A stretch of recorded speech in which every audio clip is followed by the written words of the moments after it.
subscribe to the channel if you haven't already. Always like seeing new faces, and if you leave a comment, I will more than likely reply to you. I always try to reply, and I always read all the comments, so if you want to leave anything, I will read it. But let's get right into it. So you're seeing in the background, we're pulling a bunch of get a player packs. I opened about 100k worth. I kind of lost, like midway through, I kind of lost track on what I kind of started with. So I just ended up opening about 100k. It might have been a couple packs short, but it was basically 100k. I opened 200 of those because it cost 500 each, and I had about like 195, 197 new players. So, you know, about 100k open. So I actually made a lot of profit off of this time. I'll start off with saying this. It took me about 40 minutes to open all those packs. This method does take time, but with how bad the market is right now, like, it's really not saturated. Literally no one's playing. Mostly all the sniping filters don't really work. The only good one that still kind of works is the 86 to 87. I mean, you could try with other overalls, but honestly, it's just getting so bad. You can't even really make that much coins. That's why these get a player packs are probably your best way to save up some coins for rookie premieres. So, rookie premieres should be coming out sometime next month.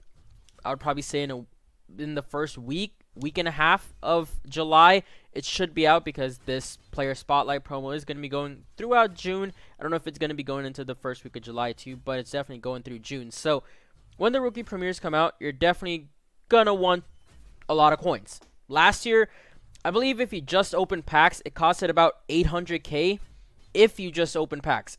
Of course, there was a lot with the draft players. There's also a lot with the power-ups. I don't know how they're gonna, you know, design it this year. It might be similar to that with power-ups and hopefully draft players. But if you just went on opening the packs, the packs costed about like 40,000 and costed about 800k to make one. Of course, you could sell your extra pulls and make some of that coins back, but it costs a lot of coins, so you're gonna need a lot of coins.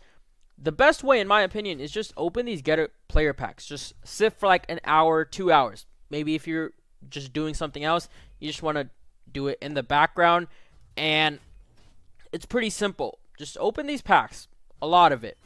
Put up 20. You could, this is what I have done. This is how I have been able to make so much profit off of this.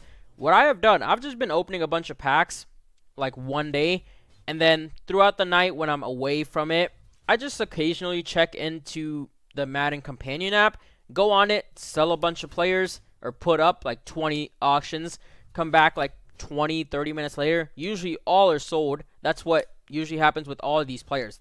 They're usually all sold really, really quickly, so that's a lot better than the higher overall elites, or just elites in general, because some elites do take some time to sell. But yeah, it's absolutely great how easy it is. You just gotta open up a bunch of packs, then at night, maybe before you go to sleep, go on the companion app, put up some more players if they're sold, put up some more, wake up, do the same thing. If you're away, like if you're outside, just make sure that you open a bunch of packs so that even when you're outside, you can still be posting these players up on the auction house, still be making coins. That's why it's so great. You don't even have to be on your Xbox, PS4, whatever you play on, to actually do this method. It's so simple. And yeah, you just gotta have some time to open up just a bunch of packs. That's what I have done the past 2-3 days. I've opened like 300 to 400 packs every day, and I just put them up whenever I have time, or if I'm outside, I do it off of my phone. Like this morning, I had to go get my car service. Every time I got like 20 notifications for my auction sold, I went in, sold, put up another 20, then 20 minutes later, all of them sold again. Kept doing it. And yeah, I ended up making a bunch of coins off of the packs that I opened up last night. But that little fast forward is probably already done. So let's get on to what I actually pulled and how much profit I actually made. So like I said, opened about 100k, a little less than 100k, and you saw we pulled a couple of elites. We pulled some good elites too, like David Andrews. He goes for about 9,000, I believe. Yeah, around 9,000. And I just have a lot of things written down here. So we pulled 7 of the 68 overall power-ups. We got one really good one, of course, in that Odell Beckham Jr. He sells for about like 7,000, I believe. Then we also pulled a Jeremy Shockey, the 75 overall, selling for about like 4,000. Amazing pull. 80 overall power up 2. We pulled the Calvin Johnson. He's also selling for about 65 to 7,000. And we actually pulled 6 80 to 81s. We pulled 4 82 to 83s, 3 84 to 85s, and 1 86 overall.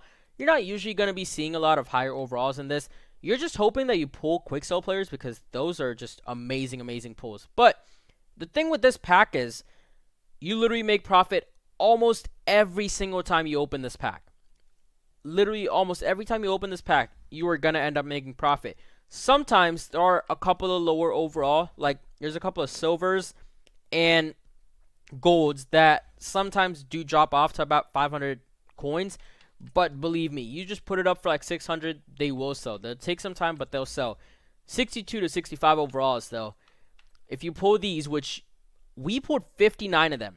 We pulled more than 1/4 of our packs were 62 to 65 overalls, which is absolutely crazy. I easily sell these for like 1,100. Maybe I just ended up taking 1,000 when I was calculating this. It did take me some time to calculate all of these players, but 66 to 69 overalls. Honestly, I don't know if you're going to be able to sell it for 1,000. Prices fluctuate so much, which is why whenever you're posting players, always check the market and then post. The market's like always changing. Like at one moment, the 66 to 69s could be selling for like 700, 800, and you're putting all these up for 1,000. You realize 40 minutes later, they're probably going to expire. So that's just going to be wasting a lot of your time. So 66 to 69. You should easily be able to sell these for 800. So that's another like what 300 coin profit off of that. 70 to 74 is the only one that you possibly have a chance of losing coins. We ended up actually pulling 43 of these, and I still say you could probably put it up for 50 or 550 coins, and they'll probably sell. And that way, you're only losing about 5 coins, which is not a lot. So it's still great. That's still fine. You could pull those, put those up. And then 75 to 79. These are still, you could put them up for like 700, 800, and they'll pretty much sell. We pulled 26 of those. Of course, the lowest amount out of the 4 because they're the higher overall, so you have less chance of pulling those. But I actually had great luck because usually I pull a lot of 66 to 69s over 62 to 65. But in this video, I just somehow pulled so many more 62 to 65 overalls. And since I did spend around 100,000 calculating all these, I ended up making about 230,000 before taxes. You take off the 10% EA tax, that's about 207,000. The thing is, these are going to take a long time to sell because there's 200 of them. I'm going to have to keep posting them again and again and again. But, it's still fine. Like, you're still going to end up making around 300k, 400k on average every single day if you, like, just open up, like, I don't know, 1,000 of these packs, just keep selling them throughout the day. You could easily end up making around 200 to 300,000. If you could somehow get lucky, you could maybe pull 2 or 3 quick sells, which today I did not get that lucky. Past couple of days, I have been pulling a couple of quick sell. I mentioned that yesterday. I believe I pulled like 5 or 6 quick sells in the past week and a half. But unfortunately, today, since I actually decided to record the video, I don't end up pulling it. So it is what it is. But, still a great method. Highly suggest it if you guys aren't having a lot of success on sniping. Don't waste your time. You're just wasting so much time just sitting on the auction house trying to find a snipe, which you're probably not going to see for a very long time. That's why I haven't been posting any sniping series videos, because there's just really no point in it. Maybe come rookie premiere time, we'll be able to do something with it, but with the player spotlight promo right now, it's not looking good. So definitely do not recommend sniping. Just do this. It's so much easier. You could even open packs. It's so good. You could get really lucky pulling the quick sell players. There's a lot of advantages of doing get a player packs. Not really. I don't see any disadvantage of it besides time consuming. But with how the market is right now, you would rather take that than actually waste your time on the auction house doing nothing and not making coins at all. So yeah, that's going to be it for this video, guys. Kind of rambled on towards the end, but let me know how Madden 20 is going for you guys. I haven't been able to test it out because this morning I had to sit at my dealership for like 2 hours so that I could get my car serviced. Came home. It took me about like 2 hours to actually record this video because I had to open the packs, calculate everything so that I could get you guys some good numbers. But yeah, that is going to be it for this video. If you did enjoy the video, don't forget to smash that button and share it to the video, guys. Thanks for watching. Peace out.